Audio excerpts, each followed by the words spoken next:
the globe, while triggering the worst pandemic of this century and of our lives. Yet, so little is known about how it all began. So many questions, barely any answers. And even as scientists continue to grapple with this enigma, with a slew of theories being bandied about, Chao Shan, a researcher at the Wuhan Institute of Virology, has made an astounding claim. In an interview to a Chinese-born human rights activist and author, Chao has claimed that coronavirus was engineered by China as a bioweapon and that his colleagues were given 4 strains of the virus to find out which one could spread best. In the interview, Chao Shan shared an anecdote about a fellow researcher called Shan Chao from the same Wuhan Institute of Virology. Shan Chao is the one who originally made the claim that his superior gave him 4 strains of coronavirus, asked him to test them and determine which one had the best ability to infect as many species as possible, including humans. As we mentioned earlier, Chao Shan has labeled the coronavirus a bioweapon, adding that he and his colleagues are guilty of being associated with the SARS-CoV-2 strain of coronavirus. And it gets worse. Chao Shan also claims that several of his colleagues went missing during the 2019 Military World Games in Wuhan. Later, one of them revealed that they were sent to hotels where athletes from various countries were staying, and they said they were there to check on the health of the athletes and the hygiene conditions. But since examining hygiene does not require virologists, Chao Shan suspected that they were sent there to spread the virus.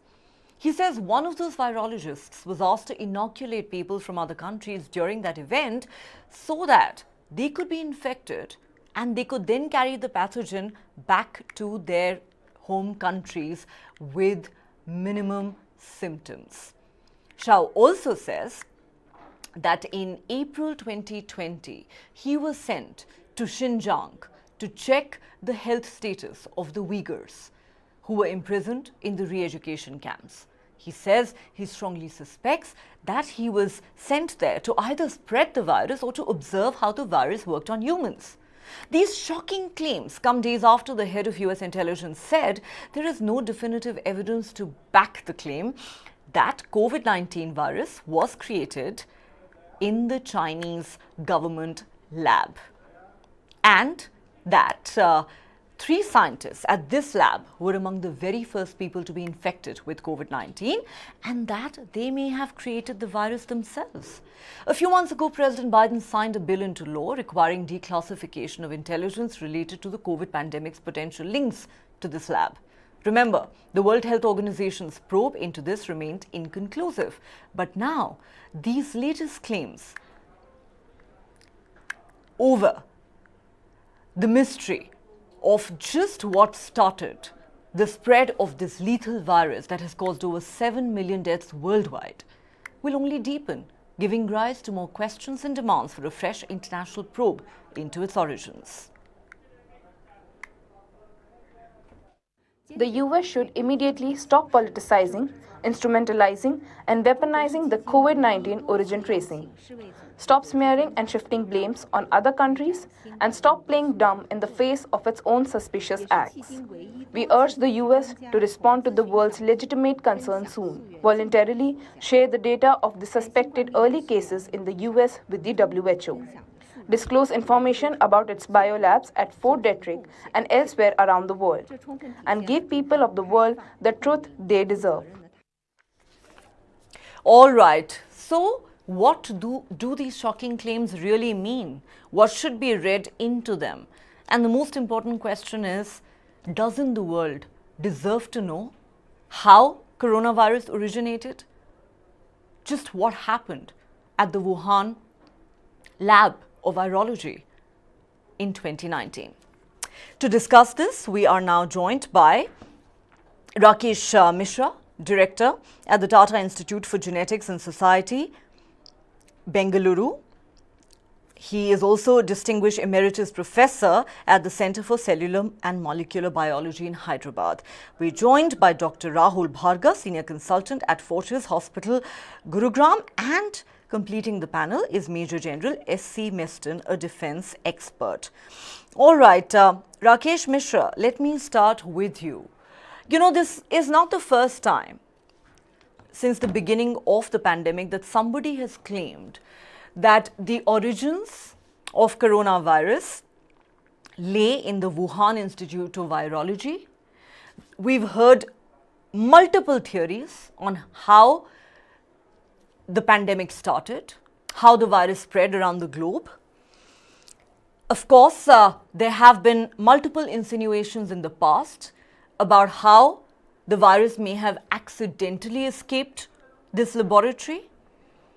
And now you have a Chinese researcher, no less, claiming that coronavirus was in fact a bioweapon engineered by China.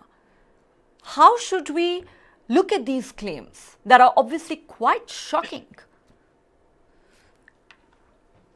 Yeah, as you said, these claims are quite shocking, but we shouldn't start treating them as facts because they are just claims and they need to be further verifications of these. However, as you said very rightly in the beginning, that the origin of SARS-CoV-2 we need to know, and whatever stage we are, it is an unsettled issue. But whatever stage we are in terms of knowing the origin of the virus, Chinese non-cooperation has been a major hurdle in doing so. Whether they are doing it to hide something or they are doing it for some other reason is I'm no expert to tell that. But they have totally operated as a non-cooperative attitude by not sharing the data. Not only that, even hiding the data, and that has led to more to the mystery whether there is any deliberate fact hiding going on in this. There are few issues which I can mention you with about origin of virus from where we know it's a very fast evolving virus. The data now shows that after it entered into the pandemic situation, there are more than 2,000 variants of this already recorded, and many of them have not gone recorded. So it's very fast evolving. So more time we lose in going back to the tracing, more and more we go away from the facts. So, it can be that, so there are three possibilities. Whether there's genetic origin of this virus, so from some animal it came to Wuhan wet market and that's how it spread into the people, or the virus was being used in the lab for studies, for whatever, and because of the carelessness of someone, it leaked. This is likely. And that the virus was actually engineered for whatever purpose and it got leaked is less likely. But I would consider it really unlikely thing that somebody will go and release a virus in some place knowing that it is airborne and knowing that it will hurt you also. So it's like a weapon is only a weapon when it is not hurting the user of the weapon and hurting only the enemy. So that remains for other kinds of experts to figure out. But I think in the current dilemma that we are about the origin of virus, Chinese are fully responsible for this for non-cooperating. What is the reason for that non-cooperation is hard to understand. But it's at this moment we cannot say that it was it can be used as a bioweapon. That I think is less likely. But the claims that made in this interview that you mentioned are very, very serious, and I think worth a fact-finding issue that we should figure out what they are saying, what is the basis of this, and I hope that there will be more cooperation from Chinese authorities to help the world know what is the origin of this virus, because China has also been suffering from this. They have had the very stupid zero COVID policy and had longest lockdown in many cities of them, and have gone through severe economic damage because of that. So whole world has suffered, like others, they have also suffered. So I'm not sure the weapon theory, but the virus problem remains. What is the origin of the virus? We are far away from knowing. Well, that is true. We are far from actually getting to the bottom of how this virus spread around the world, as I said, resulting in the worst pandemic of this century. Dr. Rahul Bhargav, for the benefit of the viewers, I just want to share a few more quotes of Chao Shan from this interview. This man, in fact, happens to be a researcher who says he's worked at the Wuhan Institute of Virology, the lab run by the Chinese that has been from the beginning at the center of this entire controversy. He says there were 4 strains of coronavirus given to him by his superior in Nanjing city. He tested those 4 strains to assess their infectivity and their potential to infect other species, including humans. The animals that were used for these experiments included transgenic mice with human ACE2 receptors, bats, ferrets and monkeys to see the transmissibility of the viruses. He's gone as far as to say that this was engineered as a bioweapon. Now, I don't know what your take on this is. Some might call it a conspiracy theory. Others would say this is a very serious claim that needs to be thoroughly and impartially investigated. We know the Chinese have been anything but cooperative with the international investigation. If, for the benefit of our viewers, you could share with us how you believe that a virus of this nature can originate. I mean, this still remains a mystery. There are still so many unanswered questions. But in your view, how do such viruses tend to originate? And also, if you could tell us a little bit about the probe that was conducted by the World Health Organization, which, correct me if I'm wrong, largely remained inconclusive. Yeah, to be honest, everything is shrouded in mystery.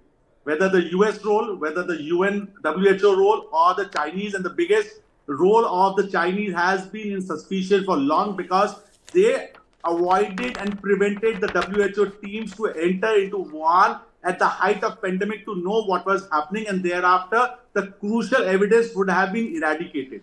We know this that in 2013 in the caves, the Bat woman Shenzhen was as she called as a Bat woman. She got the samples of those viruses of those 4 miners who died into those caves, probably suspected of coronavirus. So the coronavirus has not originated in one day. It is like not in 2019. On one fine day, we woke up from a slumber sleep and the corona was invading the world. It was already there. Second piece, what was US and how they were funding those PS5 labs in Wuhan has still not been clarified till date. What was happening to those labs and who were funding and what was they funded for. Second most important thing, the theory of either leaking from the lab, whether to be used as a bioweapon, is a far-fetched theory that needs to be scrutinized. But for sure, the virus was in the lab.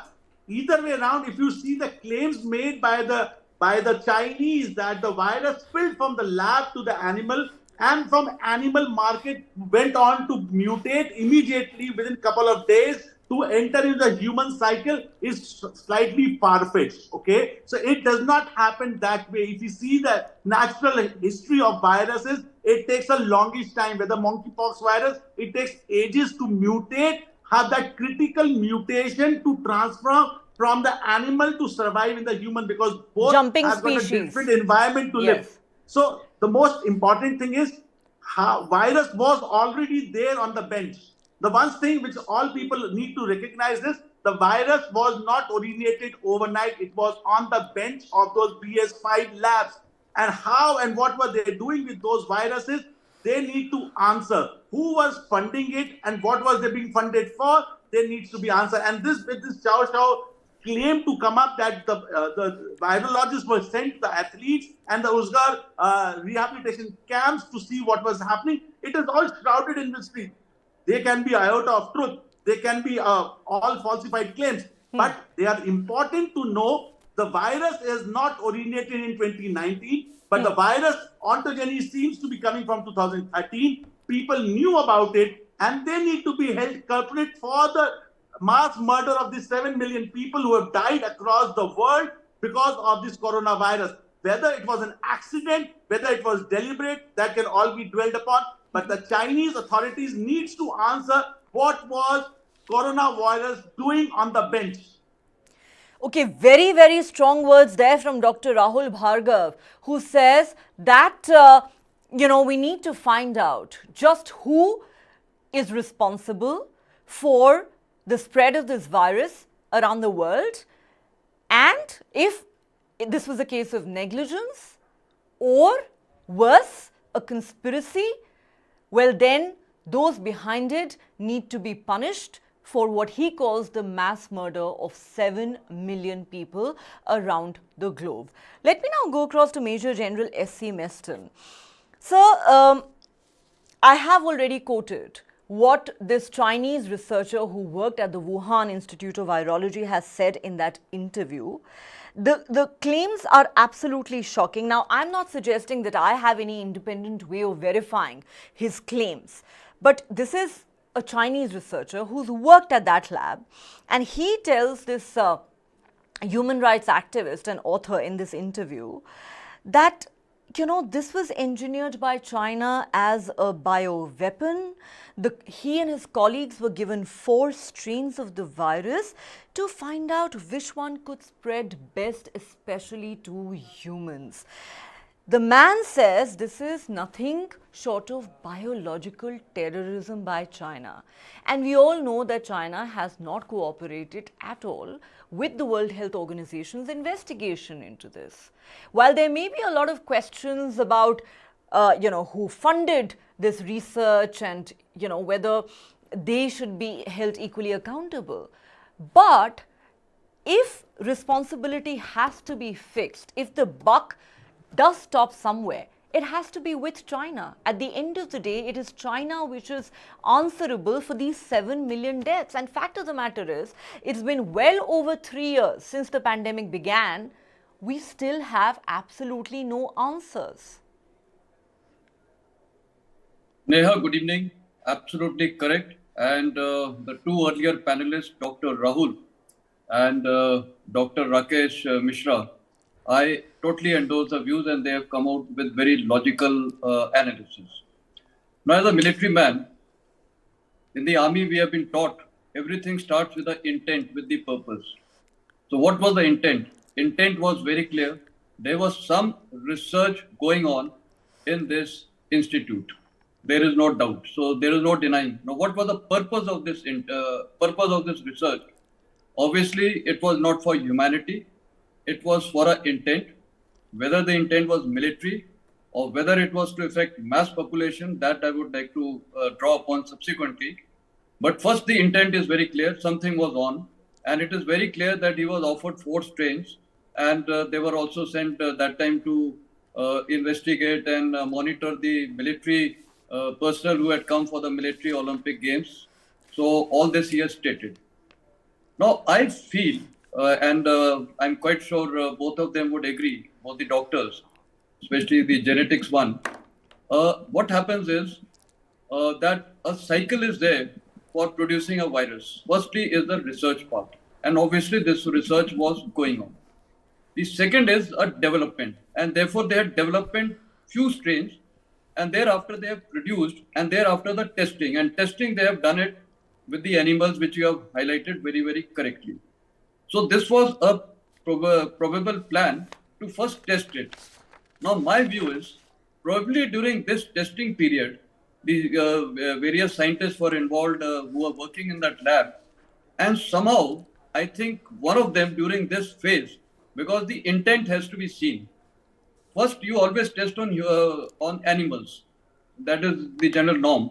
So therefore, they were studying how this will make an impact on animals. And once they were convinced that it is going to make, so probably during this phase or stage, it has accidentally infected one of the people who are working, and that is how probably the virus has spread, and it's originated in Wuhan itself.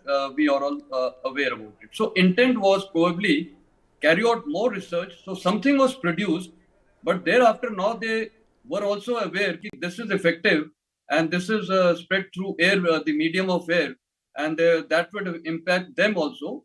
So probably they were only in the research phase and something has happened. Now, next question. Do the Chinese have any experience on this? Yes, Chinese have got a lot of experience on this because they have themselves tasted this as victims. In Second World War, a Unit 731 was created by Japan. And in the area of Manchuria, which was under the Japanese occupation, they had set up similar kind of lab, and they were calling it as, I think, some water sterilization and epidemic prevention laboratory, where what was happening is that all the Chinese prisoners, including some of the Russian prisoners, were kept there, including children, ladies, and newborn babies. And this Unit 731 had undertaken lot of research and same cycle, and about, I think, 3 lakh to 4 lakh people were killed. And the Japanese were spreading it in the hinterland of China also, through corn and various means of transmission, freeze, etc. And even they were utilizing the water. So everything they tried to do it, and this created a lot of impact. So China as a nation has been a victim of this, so it has experienced something. And it is realized that in future warfare, this is also one of the means. Now, incidentally, China has signed that Biological Convention UN Treaty, which was in 1984, but nevertheless, most of the nations sign it, but on ground, the ground realities are something different. So China today is aware that it is also it is contesting the United States, and therefore for its strategic aims, it has tried to think of something. Now we all are aware today that multi-dimensional nuclear biological warfare, I think the most lethal in the long term is biological, and as the two doctors have already highlighted, it has impacted 7 million people. And if you look, smallpox during the 20th century, smallpox, which was originated on its own, it impacted 30 to 40 million lives. You see, look at the effect of the nuclear bomb which was dropped in Hiroshima. Yes, lives were lost, but the impact was different. Similarly, chemical, the impact is different. But biological has a great impact. And with this great impact, this is today a future warfare weapon. And therefore, probably the intent was to do a research and accidentally leaked out prematurely, and it has affected them because their population got affected and the whole world got affected. So now they have realized that a virus does not have boundaries. It is not restricted by time, space, anything. It is the medium of the carrier was the air. So it was an airborne virus. So therefore now they have realized. And this is what actually impacted them. Now, can this be used as a future warfare weapon, the way China is looking? Yes, based on their experience, they have realized, let's assume tomorrow there's a conflict with India. They would avoid doing it on the border areas with our troops because we are troops in contact, and this will impact them also. Probably in the hinterland, they could think of something, and today there are various means of delivery, but definitely they would like to produce some kind of a virus which is not transmitted by air, which perhaps may be more contagious or something else. I think the two doctors who have spoken earlier than me, especially on because this also involves genetic tracking, and today I'm aware that genetic engineering has become so much that you change the DNA strands. So I'm really not an expert, but whatever I've read from. But what you're saying, sir, sounds absolutely terrifying. Major General S.C. Meston says that viruses like coronavirus could very well be future biological warfare weapons, and it is entirely likely that at the very least, China was doing some research and there may have been an accidental leak of this virus from the Wuhan lab, which, as we know, wreaked havoc across the world. The coronavirus pandemic is unlike anything we have seen in our lifetimes. Before I go back to Rakesh Mishra, I want to draw the attention of our viewers to what happened to the Chinese whistleblowers who had first alerted their country and the world to the presence and spread of COVID-19. What happened to them? Let's take a look. A Chinese doctor who tried to issue the first warning about the deadly virus died from the disease on 7th February 2020. He was just 33. We are talking about Li Wenliang. He contracted the virus while working at Wuhan Central Hospital. He sent out a warning to fellow medics on the 30th of December 2019 But the police told him to stop making false claims and to stop spreading fake news. That is how they silenced him. The man, as we said, died in February of 2020. Another Chinese whistleblower, Fang Bin, who documented the initial COVID outbreak in Wuhan, was jailed after he shared videos of the absolutely shocking scenes that unfolded in Wuhan, which was the epicenter, as we know, of the COVID pandemic. He disappeared in February of 2020, soon after he shared those videos, and was subsequently sentenced to 3 years in jail at a secret trial in Wuhan. Another whistleblower, Zhang Zhan, a lawyer, was detained in May 2020 and jailed for 4 years. Two other citizen journalists, Chen Guixi and Li Zheoa, disappeared in Wuhan in February 2020, and they surfaced months later. Rakesh Mishra, at the very least, we have to raise questions about China's conduct right since the beginning of the pandemic. Whether you talk about how, these whistleblowers were dealt with, the fate they met, the secrecy everything was shrouded in, how China was quick to push everything under the rug, and then subsequently almost obstructing the World Health Organization's inquiry into the origins of coronavirus. Clearly, the conduct of this country from the very beginning has been suspect and does not inspire any confidence whatsoever. Sir, can you unmute yourself, Mr. Mishra?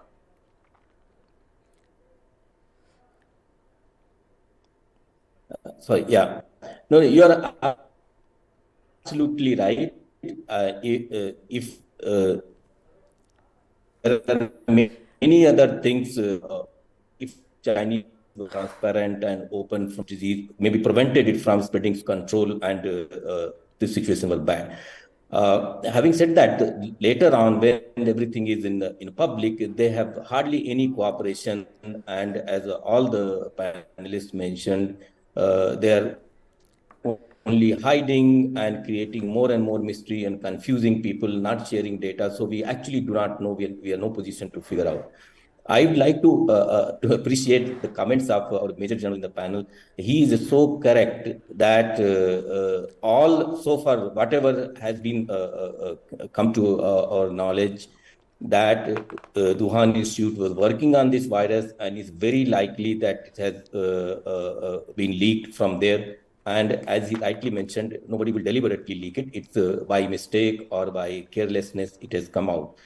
As far as the bioweapon theory goes, I mentioned and I agree with him that you don't want a weapon which will kill yourself.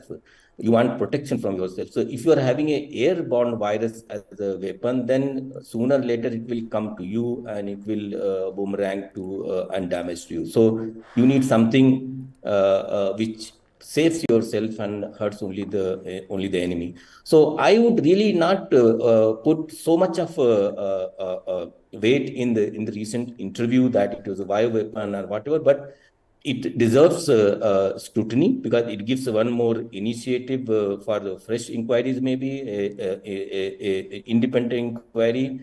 And I hope that at one point Chinese will decide to cooperate. Because even if it is by mistake leak, the whole world knows that China was working on coronaviruses in this institute in collaboration with the US. All that is a common knowledge. And these are infectious viruses, whether they are making it for bio warfare or they are making so that they can have cures or vaccines for future. We can give the benefit of doubt, all that. But the way they are hiding things and not cooperating with any inquiry creates a suspicion. And I'm really wondering what are they hiding? That they are working with a virus that is already known, that it released from Wuhan, it is already known.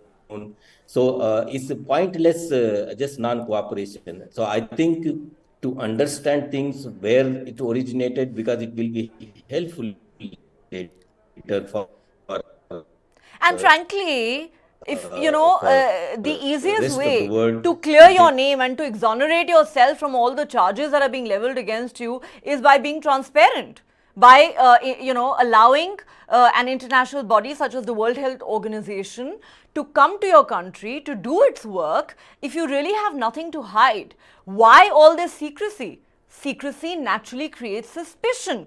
Dr. Rahul Bhargav, I have two questions for you. And I'm just playing the devil's advocate. I'm in no position to say how coronavirus originated. The best scientists in the world haven't been able to come to a conclusion. I'd be the last person to, make a guess about this. But, when Rakesh Mishra says that nobody would leak such a virus deliberately, maybe it was an accidental leak, because if you are using something like this as a bioweapon, you only want to infect the world, not yourself, not your own people. So I'm just playing the devil's advocate. China couldn't possibly have decided to infect the rest of the world while completely keeping itself and its own people insulated if it had to make sure that the entire world did not point fingers at it. Do you not agree with that? Number one. Number two, we know that in case of coronavirus, it jumped species. It was transferred from bats to humans. Do you think that is one of the most unusual things that happened at the beginning of this pandemic? Yeah, actually speaking, the bats is a reservoir for 5,000 plus viruses. Do we really see every day any viruses jumping from bat to human? In past 100 years, how many such viruses have jumped from bat to humans is a matter of scrutiny and can be seen. And there hardly are any cases like that. One. Second most important thing is just a continuum of a time. At that point of time when it got leaked or accidentally leaked, which they never intend to do that, they were probably genetically modifying it. So we know that genetic engineering is much more superior in Chinese various places when they have modified, when they have created genetically modified babies and they have been banned. Those scientists, researchers have been banned in the world itself and the China itself. We know their capability of genetic engineering. So could this have been possible that they were in the continuum of time, they were trying to modify the virus to such an extent to control their infectivity and to use it as a potential bioweapon to be unleashed to the rest of the world where they do not get infected by themselves. Okay, fair enough. So if they were accidental leak, what stopped them from November till January to tell the world that this virus is there and there exists a virus and it can be spreading like fire and it can cause lives of the people? What Not was only stopping did them? they hide it, doctor, they silenced each whistleblower. At each step, they kept themselves in hiding, knowing very well that ultimately the truth will be revealed and all the fingers will be pointed towards Chinese and WHO. Nobody can ever leave the role of WHO. Were they transparent enough to deal with China and were they strong enough to deal with China? That's another question which can be discussed later. But there has to be an impartial inquiry into what happened because we want to know that there are no such viruses like Pico virus or any other virus sitting on those labs waiting to infect the human life and the economy and the natural life of people. So we as a nation would like to know about all these, what is happening in this BS4 lab in Wuhan. And it's not the coronavirus. If you read through the Wuhan lab, there are multiple viral labs which are working on various viruses. We don't know what is happening in those viruses. What are the potential of those viruses? How they can be spread, how they can be modulated. So I think we need and should demand and continue, the world should continue to demand, in spite of US saying low confidence that they cannot reach in the leaked papers, we should continue to demand to know where this viruses has come from. And these viruses are not created overnight. There has been a systematic understanding of these viruses over past 6 years before accidentally, or it was leaked or it was accident. This can be all debated, but there was something fishy, and not only something, there was all the things were fishy, and they were working and genetically modifying these viruses to be used for what contest that's under the code, and that's probably a biological weapons, because world has moved from anthrax. The first biological weapon was anthrax, and the world has moved towards viruses which they know is difficult to deal with. And they were the first ones to come out with a vaccine also. How could they come up with the first vaccine. Even before Pfizer and Moderna, they had a Sinovac, which they were supplying. You know better than me. In Bahrain and other places. You know better than me, Dr. Bhargav, how many conspiracy theories have been floating around that, including how nobody in the Chinese establishment and leadership ever got exposed to the virus. Exactly. And so poor people of the China should demand for an impartial inquiry to know what hit them and what hit them with the stringent lockdown in the world and how they could get the vaccine. The trouble is, it's an authoritarian regime that you're talking about. You open your mouth, you utter one word against the establishment, you're thrown into jail, or worse, you're made to disappear. And therefore, I'm not sure how much the Chinese people can really do. But herein comes the role of the international community, Major General Meston. I agree with Dr. Bhargav, who says that we also perhaps need to question the role of the World Health Organization in all of this, because it's almost criminal that the top health body in the world took ages to even declare that this was a public health emergency, and it took them forever to come to the conclusion that this was a pandemic. For the longest time, they kept saying that there was nothing to panic about.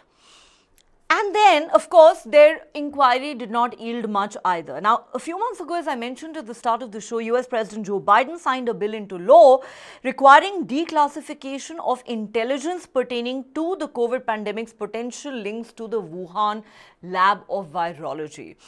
Fact is, sir, there are still too many questions and too few answers.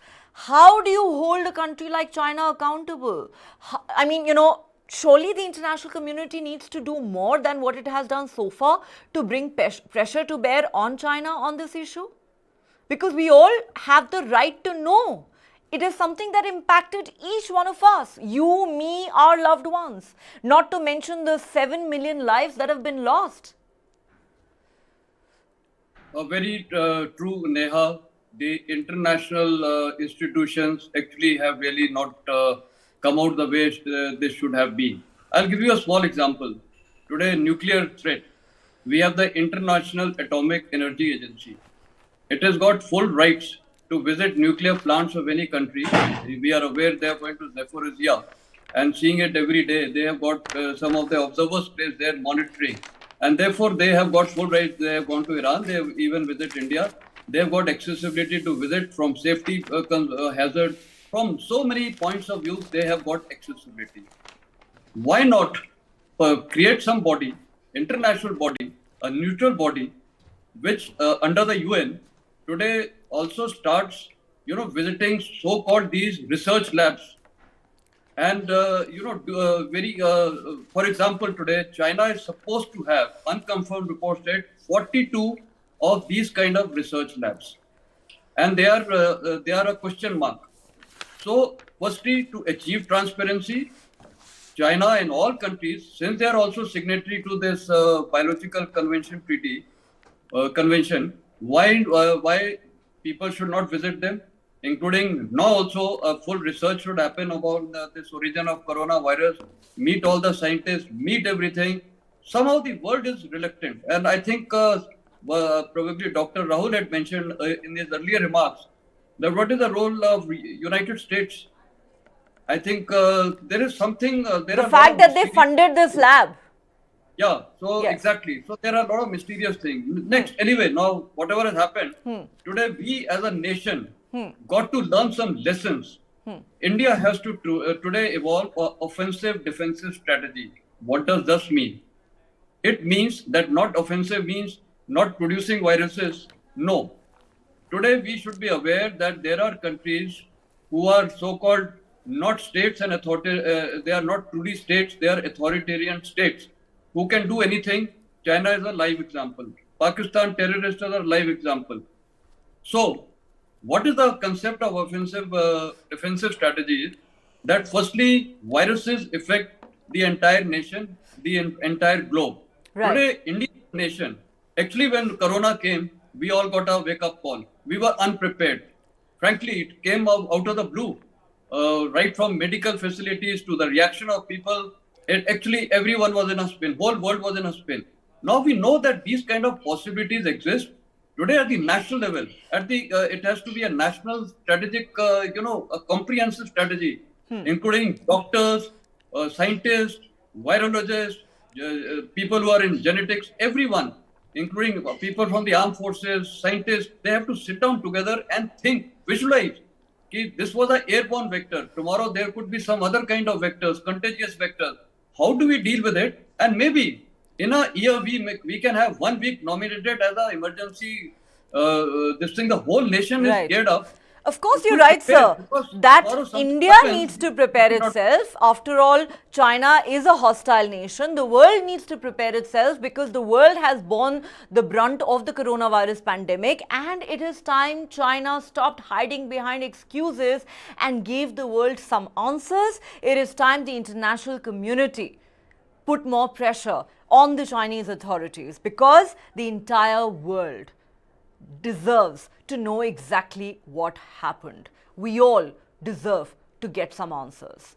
On that note, I'd like to thank my entire panel of experts for joining me on the show and sharing their perspective with us on this critical development. Well, like we said, it is time China stepped up and gave the world some answers. That's a wrap on the show. Thanks for watching.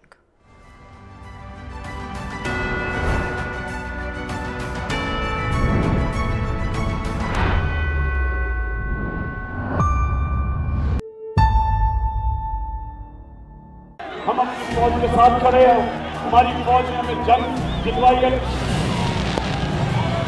Imran Khan was brought in by the army thinking that he would be better than the two established political parties.